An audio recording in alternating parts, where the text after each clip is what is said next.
The meeting of Women Matters in November. Of November, I think it's today already, 2024, yeah, 2024. It's incredible how the time is passing. And I'm glad that you are here. And we do check in and see what topic comes out. Monja, would you like to start? Yes, gladly. Well, in Vienna, we now have cold nights, and we are debating whether to put the plants inside, and it's just, yeah, procrastinating.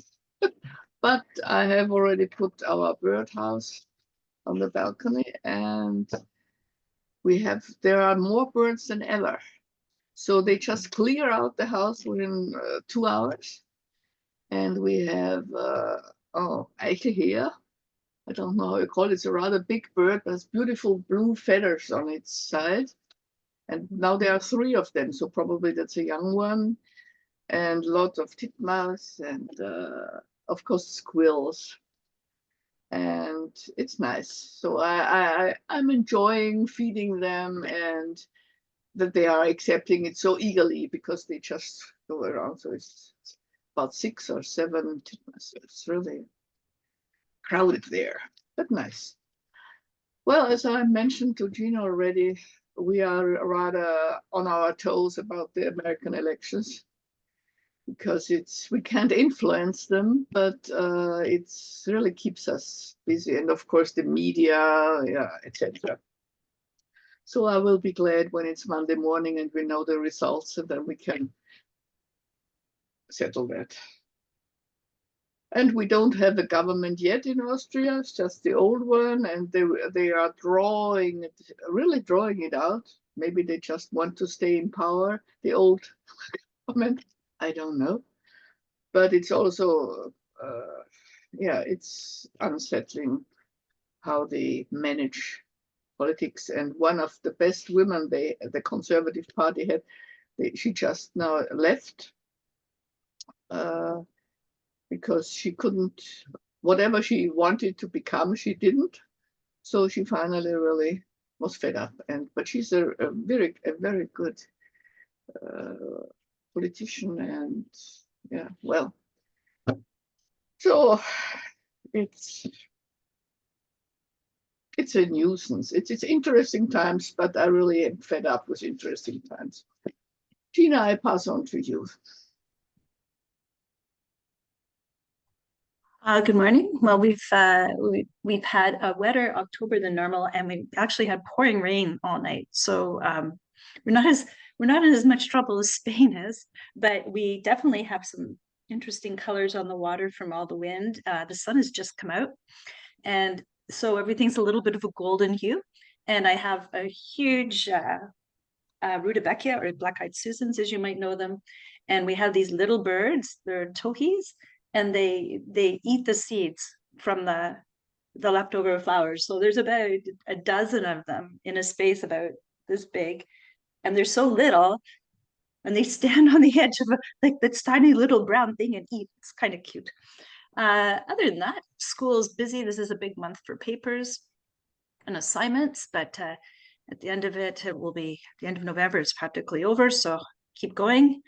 I was caregiving for my father for the last about 2 weeks, and he was able to return home to independent living. So that's a huge step. He's almost 89, pretty strong guy, but sometimes you need a lot of home care after surgery. So, but yeah, feeling pretty tense about the American election and just what the real impact is going to be on everyone. It's not just one country. This is a big impact. So yeah, we're all on the edge. That's it for me. I'll hi to Victoria if you're ready. Thank you. It's interesting because I've as you all know, I do lots and lots and lots and lots and lots and lots and lots of things on Zoom, and I've tried to cut back, but new things keep coming up. So there are lots of things I don't go to anymore in Zoom that I used to go to. but then new things come. Anyway, that's another subject, but in all of the groups I attend, many of which are, well, most of which I should say are global. So they might be based in the US, but then people call in from all over the world. And it's so strange to me as an American, because I'm here in the thick of it, but what makes me so nervous and anxious is everyone else's anxiety, which I totally understand. And I mean, it all makes perfect sense. But for some reason, I think I almost feel like I'm like in the eye of the hurricane, because I can't, and maybe it's a good thing, because I can't afford, I've got so much personal trauma right now. I can't add the country's trauma to it at the moment. But it's been very interesting that like I'm in two Buddhist groups right now, which are specifically focused on equanimity and cultivating equanimity. Two different teachers, same subject, very differently handled. So it's very interesting. And I get emotionally triggered by what all these people around the world are saying.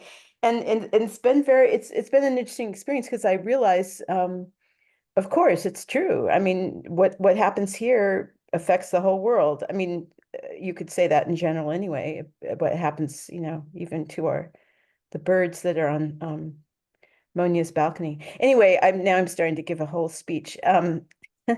But I would say that's the thing that I've noticed lately in terms, I mean, it's my check-in that it's almost harder to deal with what's happening here right now, in the sense that I feel like it's like being on stage, and these huge lights are on us, and people, simple people like me can't do anything really very much to change the situation. So yeah, so I'm just looking forward to it being over, the whole thing, and then see what needs to be done, what pieces need to be picked up, or if I need to leave the country and go to Rome and live with Heidi. But I'm very lazy, so I don't think you'd want me as your guest. I don't, the thought of doing the olive harvest it sounds romantic, but I'm sure I would hate it. Anyway, so that's my check-in for the moment. It's a little bit Durkheim, but so over to you, Gertrude.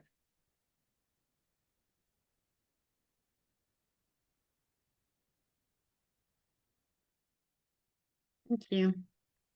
I'm Gertrude in Germany.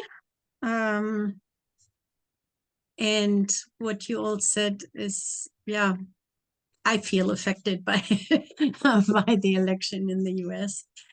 And I just came across a very interesting thing. They scanned like a real from one side, and the brains of two people from the opposite parties.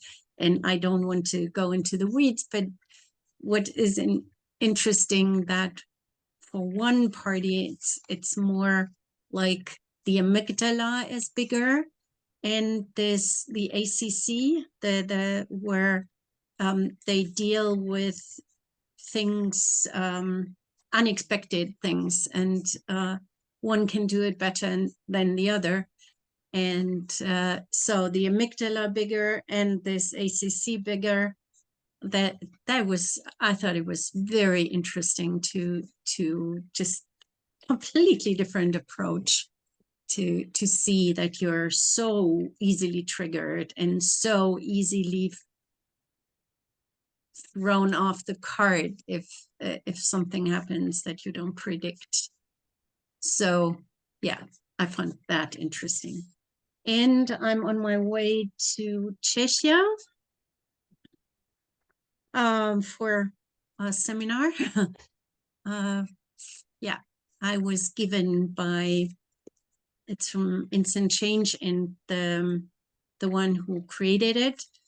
They have trainings every second month, and I was or I'm still a moderator in the breakout rooms. So when people work together. And this year he decided to invite us all to that high price seminar in Czechia. So it was a treat, and I'm just preparing washing and sorting out and how's the weather and yeah, train. So I've been busy with that. And yeah, I think I leave it at that. I've got the brain scans where they different political parties as well, or Yeah, yeah, so yeah. which party has the bigger amygdala? Yeah, you can guess. Okay. So I didn't want to go into That's interesting. and because- even yeah. Okay.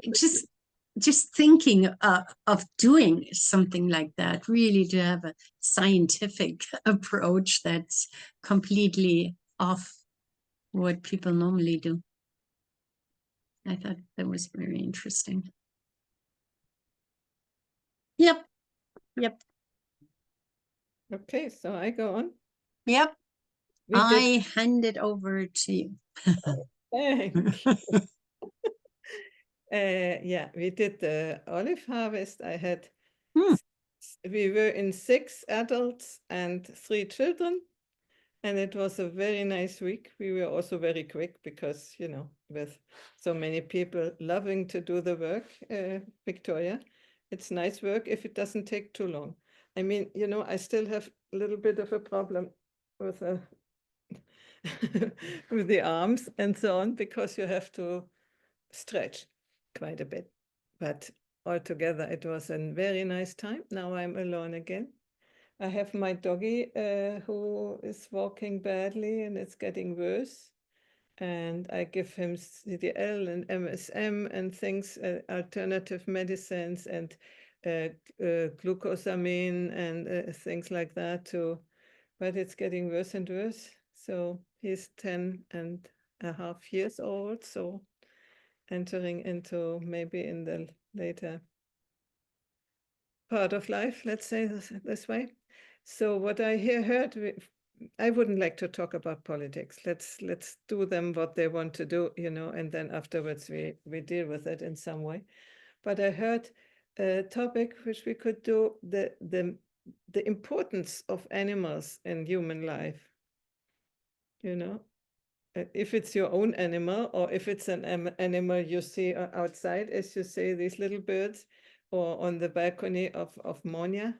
So we could think about it. What does it mean to me, to you, to be in contact, and which level of contact with animals?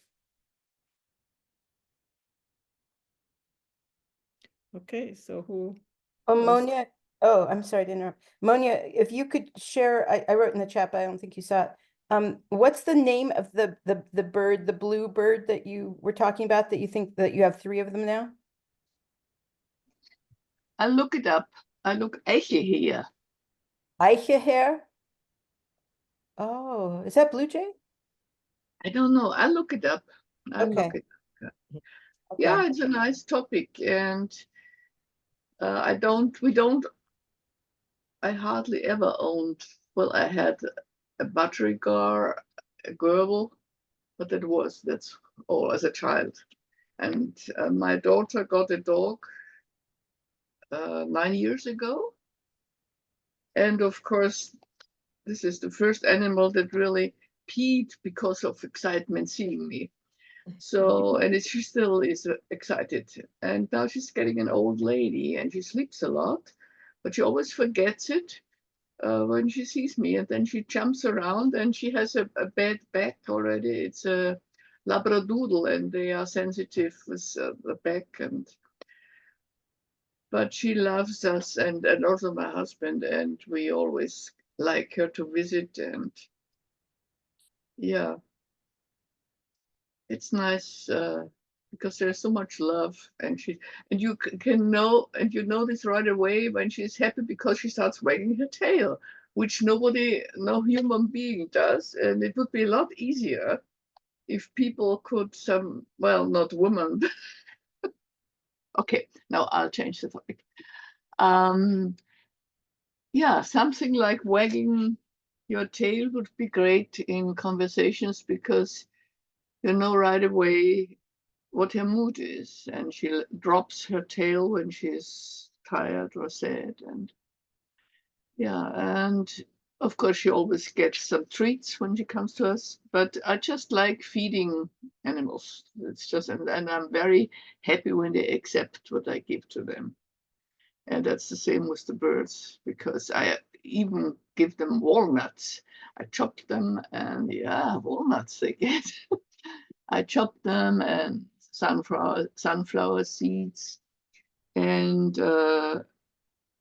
peanuts in the shell. This, I have to look it up now. Okay, I look up that bird with the blue feathers on. No, Gertrude already wrote it in, and she wrote Jay. So that's what I thought, blue jays. That's what I remember from Eichelherr in Vienna. But Uh, Monia, aren't you bribing the animals to come to your balcony instead of somebody else if you give them the best ever imaginable things?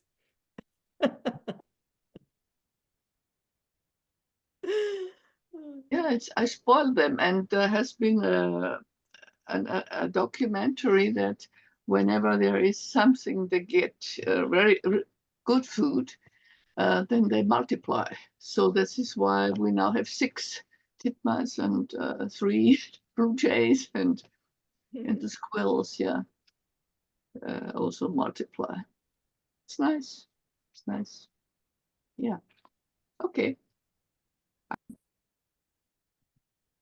I can jump in with the bird thing because the birds are the joy of my life. But I'm doing the exact opposite to you, Monia, that I don't give them anything at all, because I'm worried that if I give them things and they get conditioned, and then I go away, then they have to like start again from scratch to figure out how to, I'm not making a speech. I think it's great what you do, and it sounds like a lot of fun. So I'm not judging. It's just for me, I want to make sure that they come regardless. And so I have a bird bath, which was here when I bought the house, and so that's sort of the central the meeting place where the birds gather. And It's much warmer at your place. It's much well, warmer. of course, it's a totally different In climate. the Yeah. winter, Yeah. it's really cold, and Yeah. yeah. My dilemma now is that 2 of my neighbors have cats that that are outside cats, and I've tried to terrorize them the best I can, but cats are pretty impervious. And the other day I was so angry because I caught one of them. I mean, I didn't catch it. I saw it drinking out of my bird bath, which is outrageous because cats, I mean, it's a domestic cat. It can go home and drink its water. So I yelled and shouted and clapped my hands, and it went away. But I, it'll be back. But I realized that's because every now and then I hear these loud, scary noises, and I think it's one of the cats that's caught a bird. And then I try to calm down and think, okay, I studied biology. This is the way of the world. But then I go back into my domestic animal thing, which if I wanted to get even more enemies than I have, I would start a blog about free the domesticated animals and liberate them and stop that whole culture, because well, there are lots and lots of issues. But anyway, I won't go into a tirade. But it's anyway, that's enough for now. I think. But I love the birds, so I totally resonate with what you're saying, Monia. I've even named the ones that come every single day because I know them. I recognize them.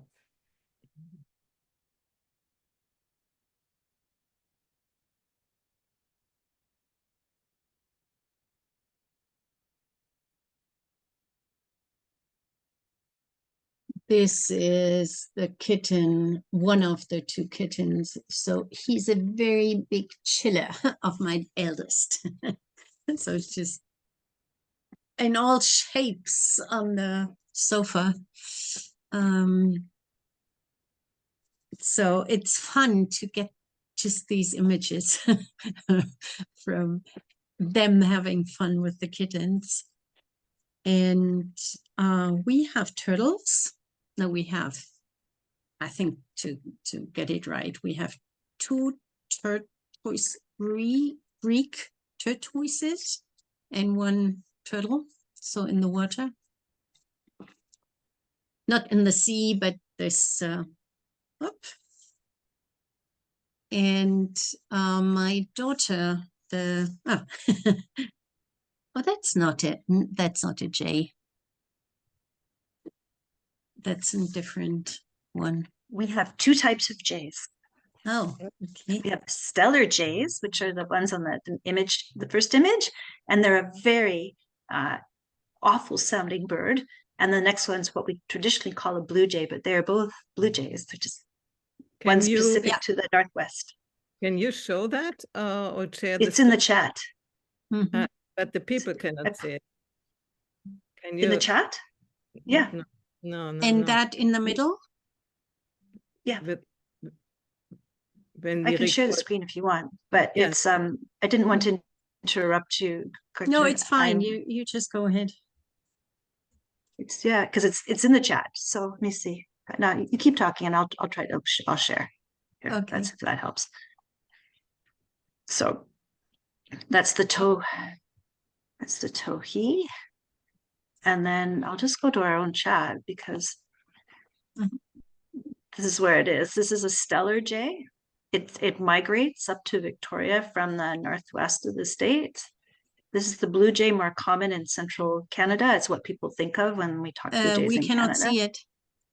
Well, you I still can- can't see it even though it's sharing the screen. Yeah, I can. Yeah, see it. but we only say the towhee. Okay. Yeah, you have to switch on your screen and the different. How's that? Can you see it? We see See the blue only jay? the blue I jay. We can- didn't see that. I can see all of it, but I don't know what happened to Birds Monia? are. Where's I Monia? don't know. Oh, Anyways, I'll work on it. I don't want to distract because of this, but it's okay. Yeah, I gotta stop sharing. That didn't work. Oh, yeah. Gertrude, go back to your turtles. Okay. Yeah, and the turtle, it's a she. When my daughter was in her teens and we didn't have the best relationship, so whenever she came home, she was talking to that.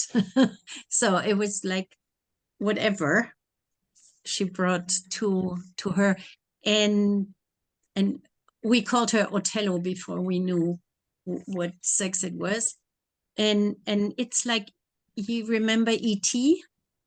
So this it's a turtleneck. So just telescope wise coming out and really like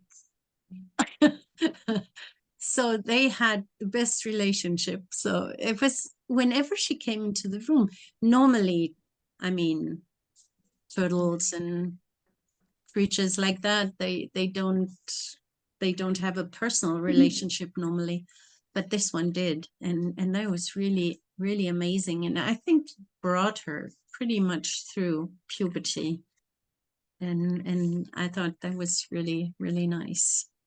I would like to ask, a turtle normally are like this and walking, and you said they are in the water. How are? No, there is this distinction between tortoise I don't know and that. turtle. So I Mhm. think the tortoises are on land and the other one are sewage or what do you call it? Damp Sumpfkreaturen, Sumpfschildkröte. Okay. And I'm talking about the one in the water. And now we have to give away one of the other ones because they are two males, and now they they get into puberty, and they fight all the time. So we had to separate them. So they bite and they turn them the other one upside down, and one is bigger than the other. So it's not, yeah. But And that was amazing with my daughter to have that strong relationship with. where are they? In an aquarium or outside? No, not outside. We don't have a garden. Okay. So one is in an Aquarius, and the others are in like for bunnies, something like that. So they have water, but they don't live in the water. Okay. Yeah. Okay. And when I go outside in the morning, I see stork, I see heron, I see little rabbits, and all kinds of creatures coming in the meadows, and I really love that. And if they don't get bothered by me, I really love that. So they get accustomed to me, so they still do their thing without being disturbed. Nice. I really love that. So those big walks in the morning. Yeah, while I was living here for 35 more years, more or less, I had many animals, also dogs, but I notice in my own development that I have a different relationship now to them. The first time I had a cat and she wanted to go around my neck, it was many years ago, 35. No, I don't want it. And now the cats, I mean, I just love them, and they are also in my bed. And sometimes the one who is sleeping with me has decided not to do her caca outside, but here, and I don't like it. So for winter, I have to think about it. But then I had sheep, and once I had a donkey, and I've had geese and ducks and hens and rabbits and everything. So I did it in the sort of a farmer, but I wasn't really able to be a farmer because I created some relationship, that's inevitable. And so I like to eat the lambs, but after a while, maybe 15 years ago, I decided to sell them all. It's not, it's always not nice. And now I have only the dogs and the cats. And also there, I see a difference. Before, I didn't like to touch dogs because they are dirty. Cats is different. Cats are clean. I had a very dirty white cat. The stereotype says cats are clean. And now I love to touch also my dogs before I go to bed. I say good night and so. So it is a journey from this to embracing. And I like this. And I really feel a connection to these animals, which I probably couldn't feel with birds in the same sense because they are far away. My telephone is ringing. I mute myself and you go on, and I let it ring until it will stop.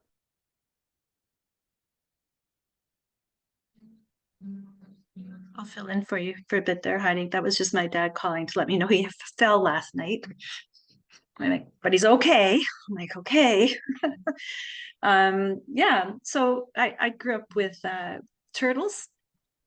We had both the little turtles that you put in the water, and then we had tortoises, which we normally found by the side of the road and took home as a pet, which you're not supposed to do.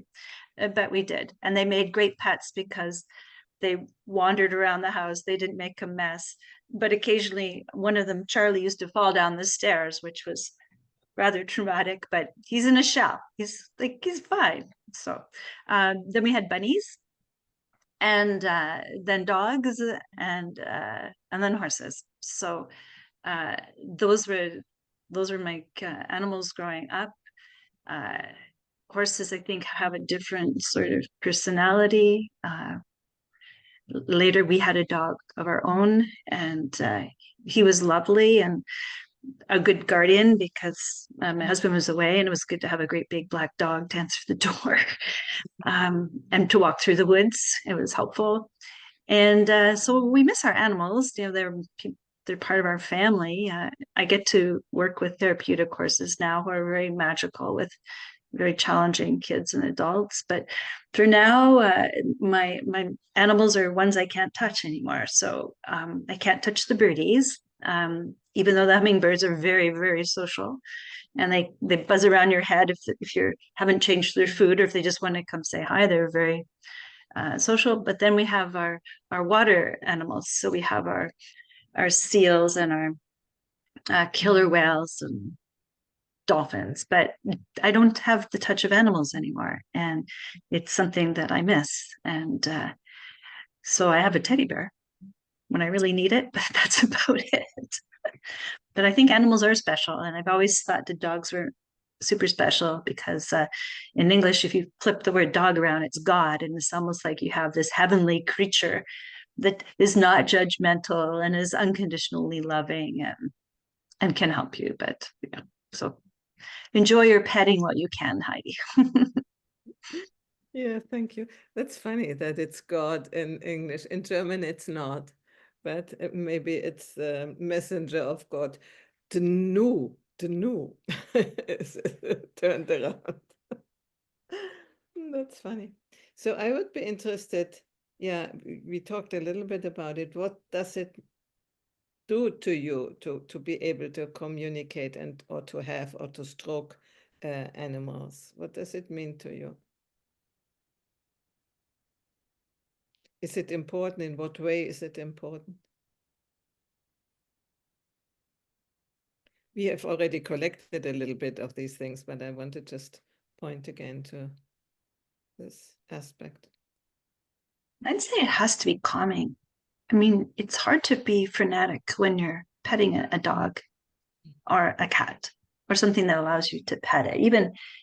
Even a dolphin, it's calming. There's something very calming about it. And I don't think that we touch enough as a society. So if you're not getting multiple hugs per day that last long enough to let the serotonin kick in, and if you don't have touch other than your own touch, it's nice to have something that's alive and responsive and, you know, unconditionally there for you.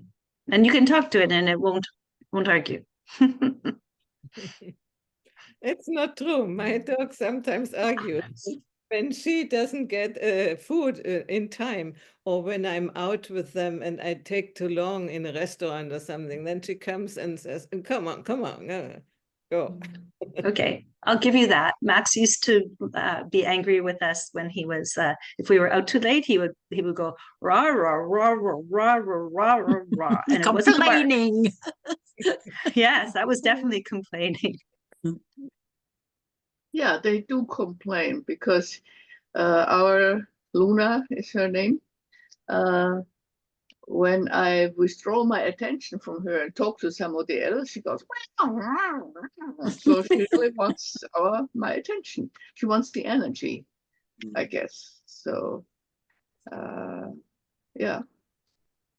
But they don't argue. That's right. Yeah, it's from the first moment. It was sort of unconditional love, which you don't get anywhere else.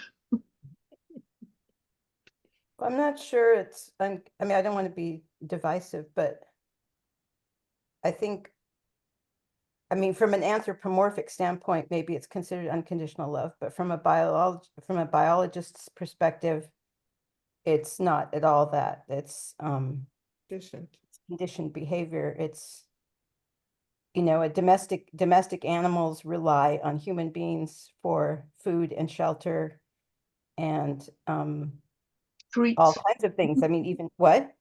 Treats? Treats. Yeah.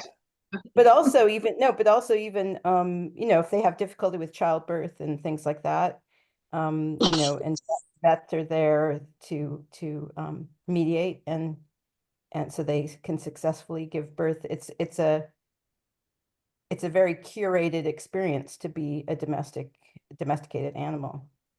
So I don't know about the unconditional love part in the sense that if all of that's withdrawn from an animal, like I have friends from South America who say that the greatest danger in South America is not the snakes or the gangsters or the drug barons, but the packs of wild dogs that you know, the animals that were domesticated and then became rejected for one reason or another, and then they become feral. But they, you know, it's a complete reversal from being, you know, these warm, fuzzy companions. All of a sudden they have to become really aggressive because they don't know how to survive otherwise. And there are all these packs. Like I have friends from Peru who said that in the big cities, it's terrifying. I mean, you're just walking down the road, minding your own business. And I have a friend in Turkey who tells me the same thing, that she said that it's become a big problem now, that the animals, and that's also part of the issue, is like responsibility. If you, once a creature depends on you, then there's kind of a responsibility that you maintain the care, because otherwise, you know, it's because domesticated pets are like, you know, they're a lot of people here, you know, when you walk down, like do a beach walk or something, people here that the latest fashion with these tiny dogs is that they don't even walk. They're in you know, they're pushed in a Kinderwagen. And recently I was walking at the beach, and there were like, suddenly there were like 30 people gathered around this lady who was pushing a Kinderwagen. And I thought, oh, I've got to see the little baby. I was all excited, you know, because when you see a crowd, you think, oh, it's something really exciting. And so I kind of, you know, pushed my way through the crowd and looked in, and there was this tiny, like a Chihuahua that was it was in a little outfit, and it had a little, you know, little outfit and a hat, and it was surrounded by blankets because it was a cool evening. And all these people were oohing and eyeing, you know, and I thought, okay, you know, that's her, you know, grandchild or baby or whatever. Anyway, now I'm waxing polemical again, so I'll be quiet and let you can. This opens another question. For instance, when my dog gets worse with walking and everything, will I suppress her, or will I invent something that she can still go out or something? Maybe this Kinderwagen, I don't think I will, but you know, this gives you really problems in deciding what do you do? When do you suppress the animal? Will you wait until it suffers and dies by themselves? I had several cats I had to put down because, especially the white cats, they had cancer from the sun, and one of them, the ears were cancer, and with one the lip went away, and she couldn't eat anymore. And that was the moment when I decided to suppress her. So when is the moment that you do it or don't do it? Wait, And but, or- oh, sorry, the word, you're using the word suppress. Do you mean what we would say in English, to put her down, to put her to sleep? yeah, Euthanasia is, it's like, is that what you? supreme, we say supreme in Italian. So Oh, okay, yeah, because suppress, I was thinking of like, I mean, yeah, okay, got it, thank you. yeah, and I had other cats which seemingly didn't have pain, and they died by themselves, and that was good. I had another one, very nice cat, and he was crying for pain, and I couldn't go to the vet, and I went to the pharmacy, and they didn't give me pain medication.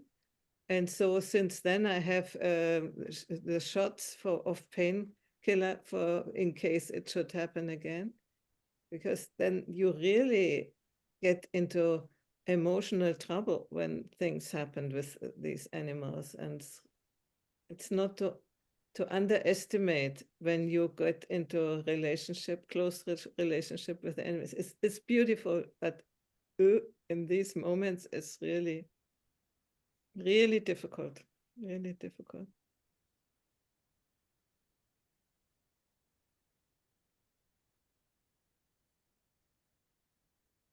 For me, with our turtle, Othello, I mean, I inherited the turtles from my children, so they were not mine. So they were. This one was a foster turtle from a student, from a friend from school. She didn't want to have her anymore. So, okay. And now the kids are gone, and I still have them. And this is sometimes. I mean, I already found a place. Somebody, oh, I would love to have one. And so, okay, so we separate the men, the youngsters, and I can feel that for me, I have to know where they go. I have to know that they are in a good new home, and I don't even know if I can get rid of Othello, because I mean, I have her for 26 years now, or 25 years now, and it will be another many years, and it doesn't feel right to give her away. This is like, there's a responsibility, and I don't think you would call it affection, because you cannot caress it, you cannot hug it, you can just feed it and clean it. But yeah, so what Victoria said, there is a responsibility. You cannot, yeah, you can put them in a pond, but it's a Spanish one, so they stole it somewhere. So it's not made for this weather, and the others neither. So you have to, so if you have one, you are responsible. Like the little prince. Salute. Yeah, I had a friend who was well, he wasn't a friend, he was an acquaintance, but a very famous artist in Los Angeles, who actually I met him in Vienna originally, but anyway, long story short, he was very, very, very famous artist. He's probably the most famous artist from the West Coast in the last 50 years or so. And I met him in Vienna, and somehow we got talking about elephants, and anyway, I'm digressing, but that had to do, he had an exhibition at the well, Monja knows it, the MAK, the Museum für Angewandte Kunst, and I'm passionate about elephants, and he turned out he was too. And he said, you know, I live in the canyon in Los Angeles. I have a huge amount of land. And he said, I could easily have pet elephants. I've got enough space. And he was, you know, he was very successful. So he had plenty of money to feed the elephants and everything. And then he said something that at the time really impressed me. He said, I said, well, why don't you get an elephant? Oh, because he said his wife was an artist also. He said, we don't have any children, and the elephant would be our child. And this would be the greatest fulfillment for us. And for me, it was like a fairy tale. I thought, ooh, I wish I had an elephant. I said, I'll come and visit your elephant in Los Angeles. And then he said, the average lifespan of an elephant is 100 years. And he said, since I don't have any children, I would feel guilty, you know, taking on an elephant as a pet. And then what happens when I die? And then the thing that hit me like a ton of bricks is that he wasn't that old. He was maybe only 70. He died last year, sure enough. And totally unexpectedly. And immediately that whole experience came back to my memory and this kind of admiration that he had, that sense of like moral responsibility. What happens to me if I have this animal that relies entirely on me for its, I mean, I'm sure that could have been arranged, there are elephant sanctuaries and stuff, but that was for me a very poignant reminder of this sense of responsibility. because he had everything that otherwise that was necessary. He had the land, he had the money, he had the passion. So anyway, it was interesting. Yeah. On a smaller scale, it's also when we die, who is caring for the animals? I mean, I did the course of after I go solutions or something, and there was one part of it, decide who needs to take care of your animals when you are going, and that's, yeah,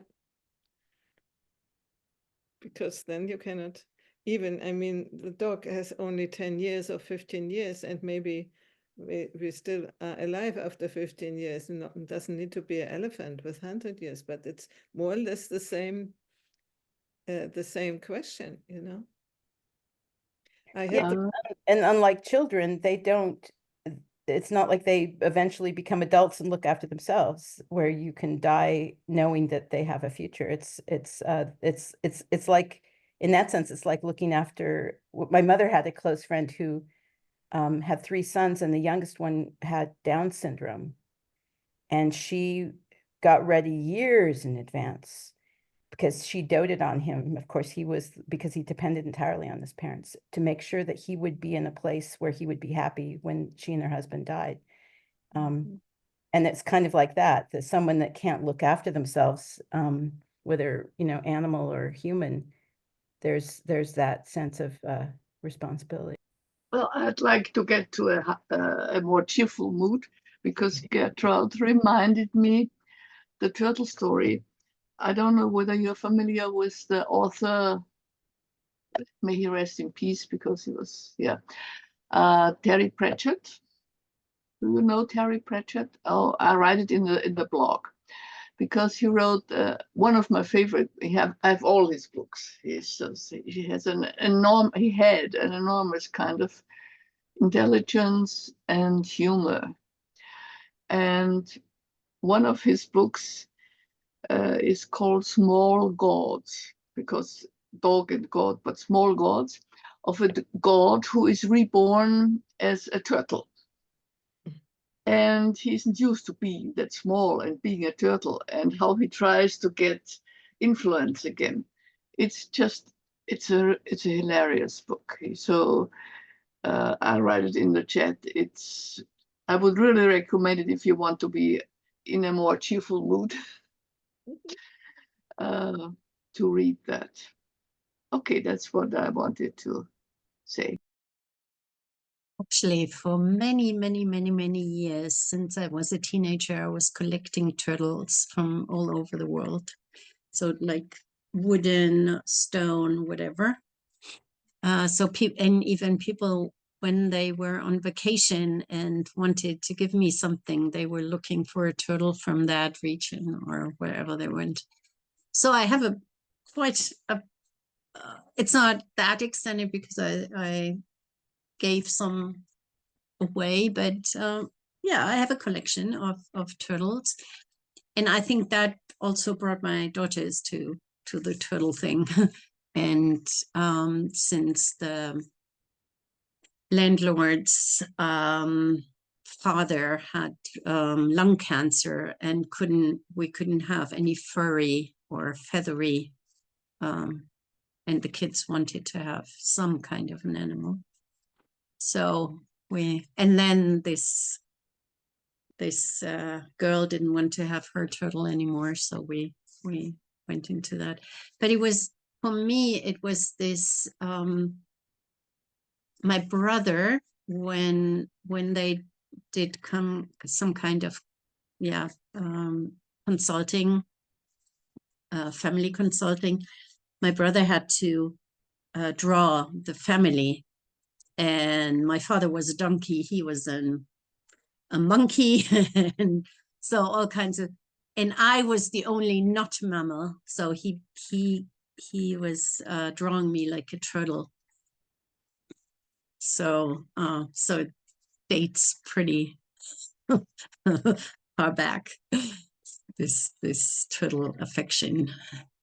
And then I heard that the people from Australia, the natives, they say that Australia It's a was turtle. on the back of a turtle, so that's their creation story. Yeah, so Terry yeah, all kinds of. Pratchett's world is 4 elephants standing on a turtle, and the turtle moves through space, and it, after many books you find out where it is going to, but it's hilarious. So they have, This so is what you were talking about. yeah, Okay. I Yeah. would really maybe some of his books are also on YouTube. There are some cartoon characters, but and also people with actors, a movie with actors. I was just wondering, because I really delved into a movie the last couple of days. Could we talk about our favorite movie? No, I wanted to finish the call to what if you could think about your animal, what would you be? Who are you? I think Gertrud has said that would be a turtle. She would be a turtle, no? Because she is designed a turtle by your brother. Would you? Yeah, I don't know anymore if that's still valid, but for many years I was like this hardly dare. You come out and then it's fine, and then if there's anything, just yeah. So I think I was that for many years in my family. Yeah, we are almost at the end, and so I wouldn't open another topic now. And I don't watch movies, so I personally have no favorite movie, but we could take it as another topic. Well, it's with the animals. So what animal would you like to be, Heidi?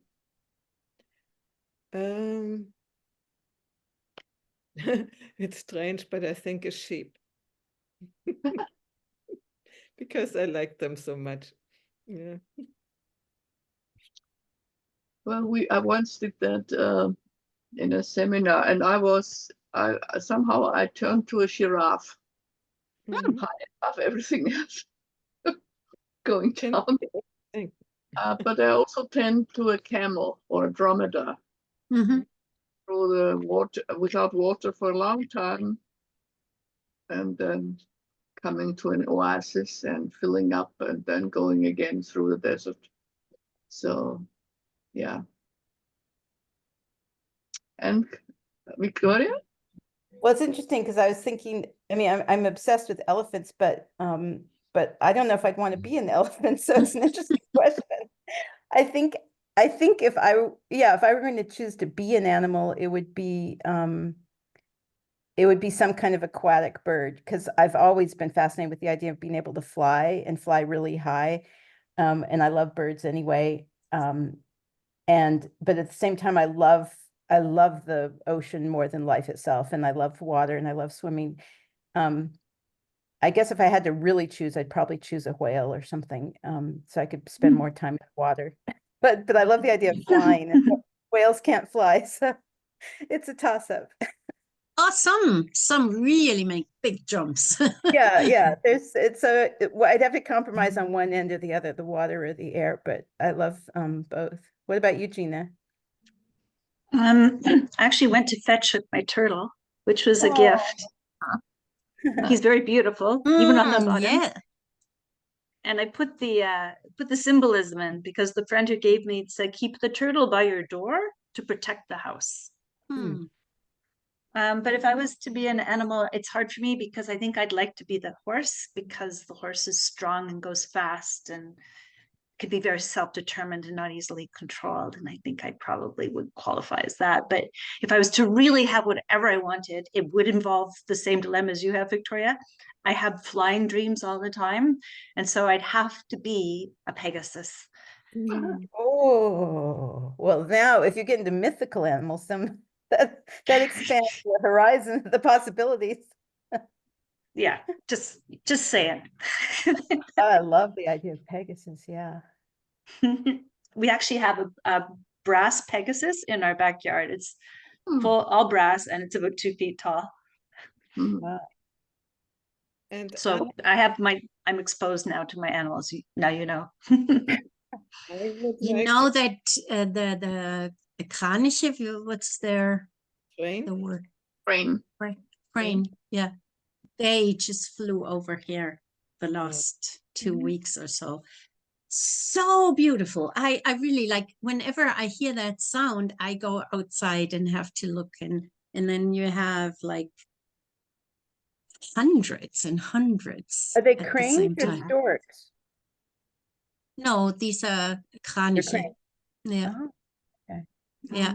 All Yeah, they flew- come from Sweden or somewhere, and Oh, right. this is the right time, and I love it when I see them. So We have herons, and the herons, I never really realized that herons lived in trees until I moved here. So that was a bit new to me, but we have lots of herons, and because our neighbor also has a pond, sometimes they go by and they come by, but they are up north from us. But we also have a lot of American bald eagles here. Yeah, so we have quite an assortment. Where do Turkey you live? vultures, but yeah, the herons. Where do Victoria, you- What? Victoria. Oh, British Columbia. Victoria, you're talking about Victoria of British Columbia. I thought I heard my name. Mhm. Yeah. We have a plague right now of turkey vultures. I don't know why or Oh, how. And there's a huge number of them. I thought they were crows, but they were much too big. And then I zoomed in with my camera so I could see them up close, and they were turkey vultures. So I don't know. Maybe there was some kind of what? What is it in German? Do you know it in German? Oh, well, you know, they eat dead, only dead.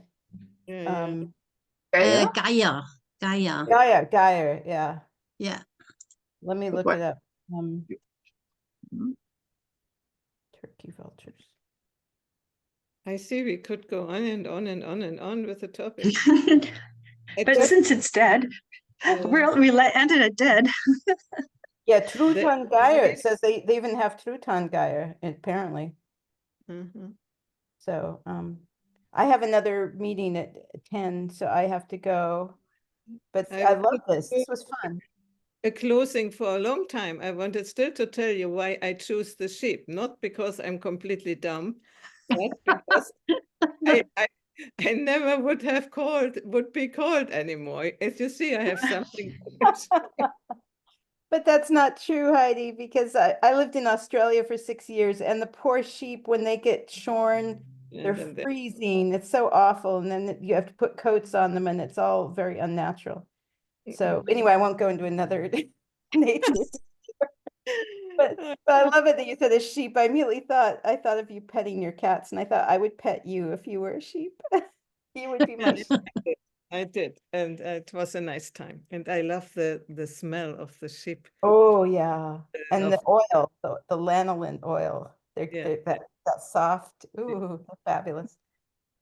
Okay, ladies, have a good time Okay. in 2 weeks. Bye-bye. Bye. Bye-bye. Bye. You have to close it, Gina, or I